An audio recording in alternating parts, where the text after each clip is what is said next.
สบายดีสบายดีพ่อแม่พี่น้องเบิดสุขูสุคนเบิดสุมงสุบอนเด้อพี่น้องเด้อแม่ตาสิมาเฮ็ดขั่ววุ้นเส้นพี่น้องขั่วเส้นร่อนกับแม่เนาะหรือว่าผัดวุ้นเส้นนี่เครื่องแม่ตากระเทียมนี่เส้นร่อนแม่ตานี่ก็คือซีนไก่หรือว่าเนื้อไก่เนาะพี่น้องก็คือผักบวกหัวหอมแม่ตาแหละเตรียมใส่สิขั่วใส่กระหดน้อยนึงสิขั่วใส่กระหดน้อยนึงพี่น้องตั้งสิขั่วใส่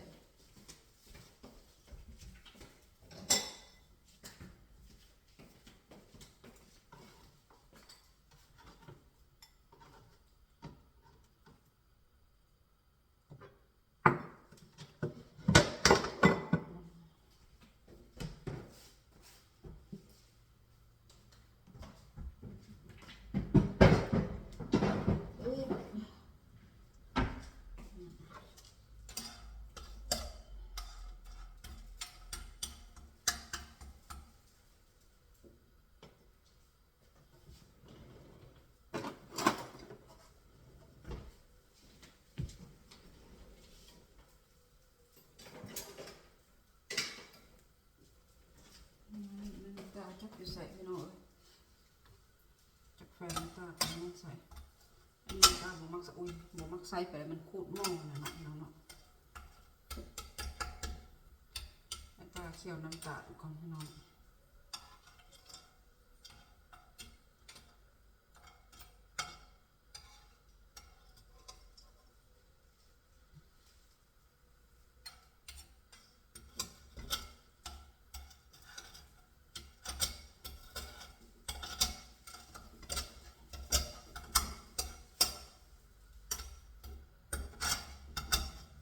เคี่ยวน้ำตาลให้มันเหลืองน้อยนึงก่อนนะพี่น้องนะ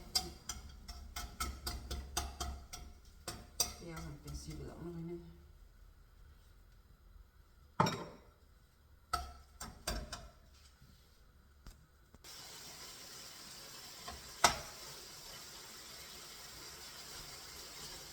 มันก็เคี่ยวน้ำตาลแล้วเป็นที่เรียบร้อยแล้วก็เอาเนื้อไก่ลงละพี่น้องเอาซีนไก่ลงมาว่ามันจะเป็นสีนี่แหละพี่น้อง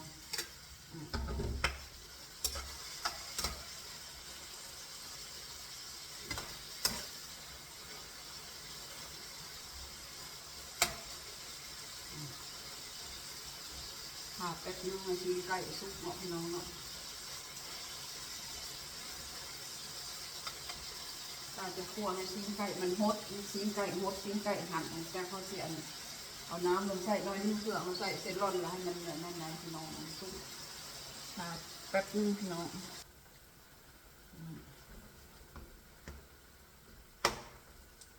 หลังจากไม่ตาเคี่ยวน้ำตาลแล้วก็เอาไก่ลงเนาะพี่น้องเอาไก่ลงคั่วพัดไก่คั่วไก่ให้มันฮดให้ซีนไก่ฮดซีนไก่หั่นเขาเลยแม่ตากับฮดเขาแล้วก็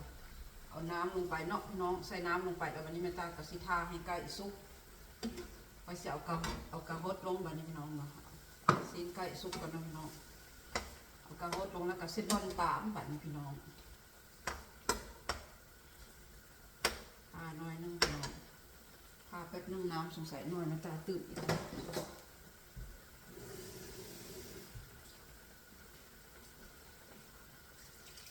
สูตรเมตาสูตรนัวพี่น้องเอ็ดโรเลแต่กระแซบเนาะพี่น้องซีนไก่สุกพี่น้องซีนไก่สุกเมตากระเสียวกระลดลงสุดท้ายก็ผักบวกหัวหอมลงแบบนี้พี่น้องเนาะกระแล้วเนาะพี่น้องหายน้อยนึงก่อนเมตากระสิเตรียมเห็ดสลัดน้ำพี่น้องเห็ดสลัดท่าแฟนเลยพวกค่อยๆนะหายน้อยนึงเนาะพี่น้องเนาะตากระสิเอาสลัดออกแปะ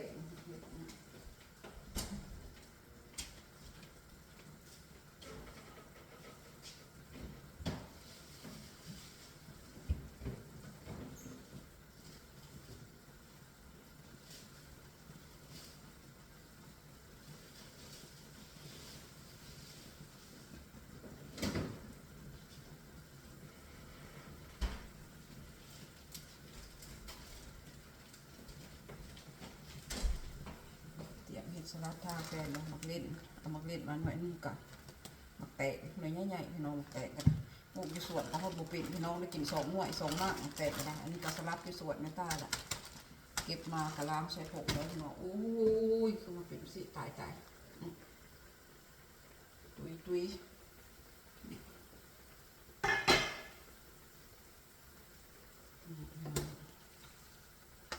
นอนตาสิเปียกนี่สลัดเผ็ดนะ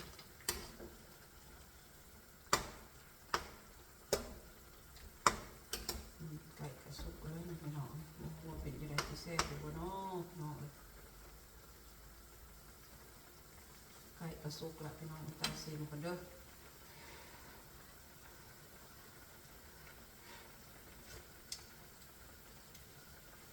อย่างน้อยนึง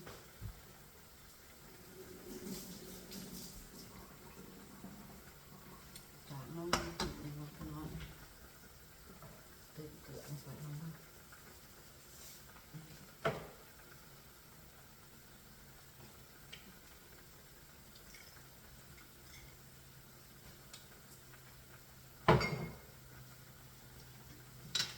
หอยอีกนิด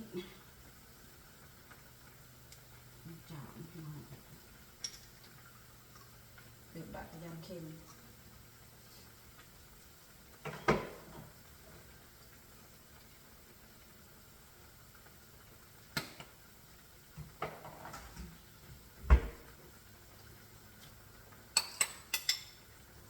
ใส่โคตรลงไปแบบนี้พี่น้อง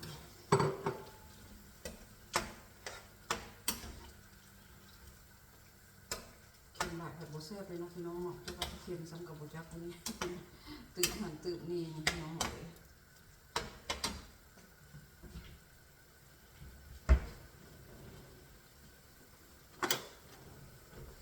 ใส่อีกคนเดียวพี่น้องเด้อ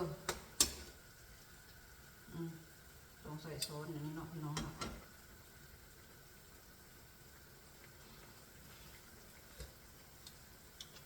แน่ว่าแหละลืมยังลืมแป้งนัวพี่น้อง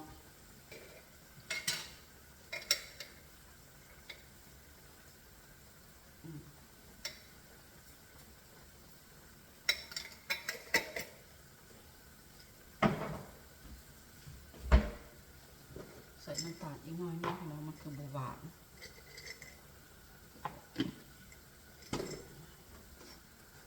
จะได้เนาะเส้นร่อนหัวเส้นร่อนผัดเส้นร่อนที่แซ่บอยู่เนาะ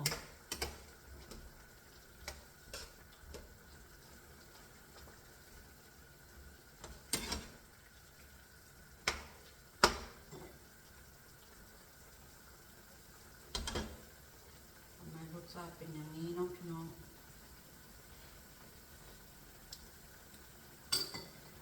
มาแล้วเค็มน้อง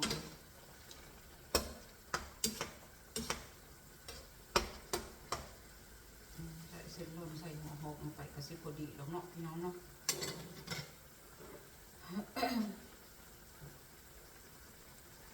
ตามกระวดสุกน้อยนึงบุคักในใจเว้ยแบบบุมั่นใจนะพี่น้องเพื่อเฮ็ดรสชาติมันคือคักนี่มันเป็นอะไรวะ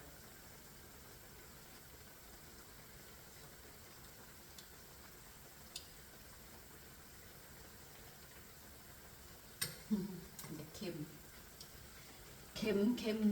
บ่ตื่นดอกบ่ตื่นเอาน้ำตาลเนาะพี่น้อง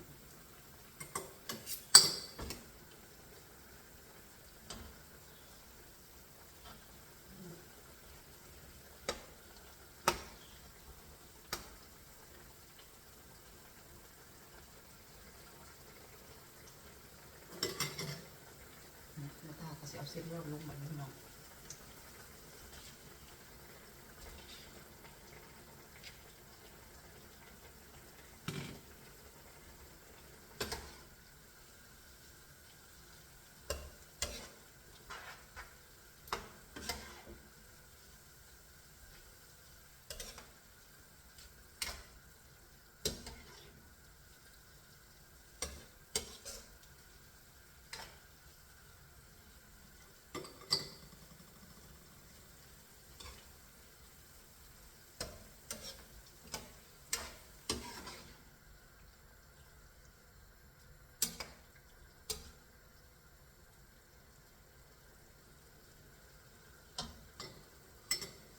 ต้นไก่เนื้อไก่มันเป็นยังไง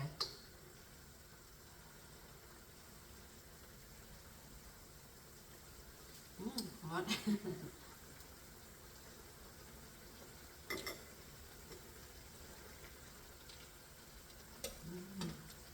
ฮอต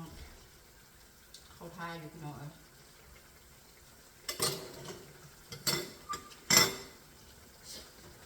แซ่บละแซ่บละ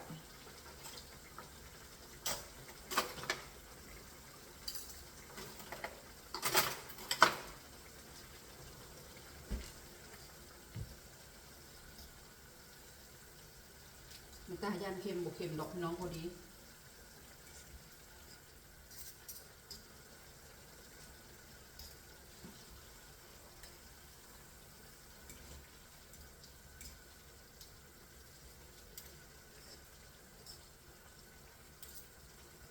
อันบ่ใส่เนื้อหลายก็บ่ได้อีกแล้วพี่น้องแฟนเมตาเพิ่นว่าจังได๋คอยมักกินเนื้อได้ว่าซั่นพักคันบ่ปานใดพี่น้องคอยมักมีซีนหลายๆอยู่ในจานว่าซั่นคอยบ่มักพักหลายอยู่ในจานแฟนเมตานะเมตาเฮ็ดเมตาจะมักใส่พักหลายๆแล้วพี่น้องแต่แฟนเมตาบ่บ่ได้ใส่พักหลายหลวง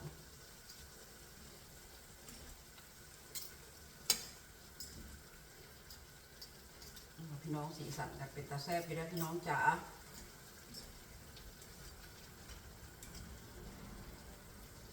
สีสันน่าทานอยู่เด้อพี่น้องสิให้เบิ่งบอกพี่น้องตาแซ่บของตาอยู่ได้นี่พี่น้องจ๋าตาแซ่บอยู่นะ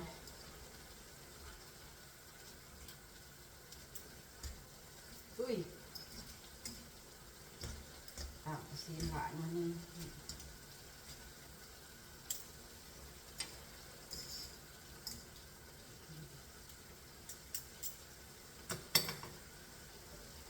ก็ใส่หอมลงไปน้องมัน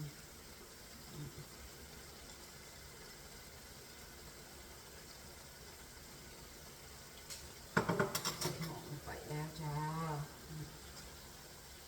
นี่กระสิตีอีกอันนี้ว่าโอ้ยพักหลายอีกละว่าแหละพี่น้องเอาละมักพักไปหลายนุ่มแซ่บเผ็ดจริงมีพัก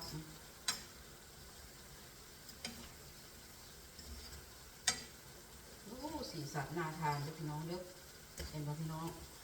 สีสันน่าทานของไม่ต้าอยู่ได้พี่น้องจ้าเลยครับ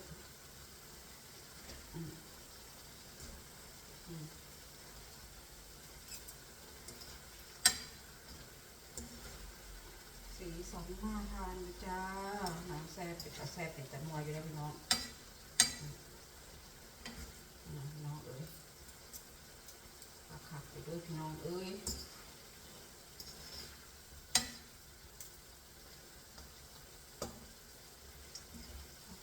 จ้ะ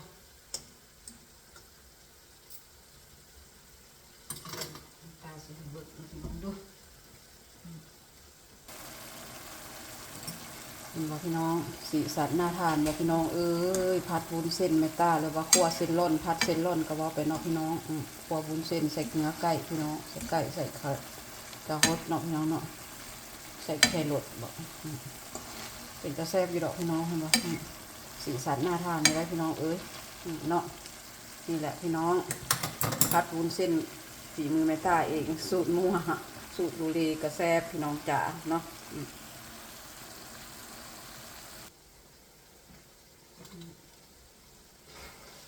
นี่ไก่เสร็จแล้วพี่น้องหัวไก่ที่ได้แบบนี้พี่น้องแม่ต้ากับซีมอดไฟแบบนี้เนาะพี่น้องเนาะเห็นว่าพี่น้องกระแซบด้วยพี่น้อง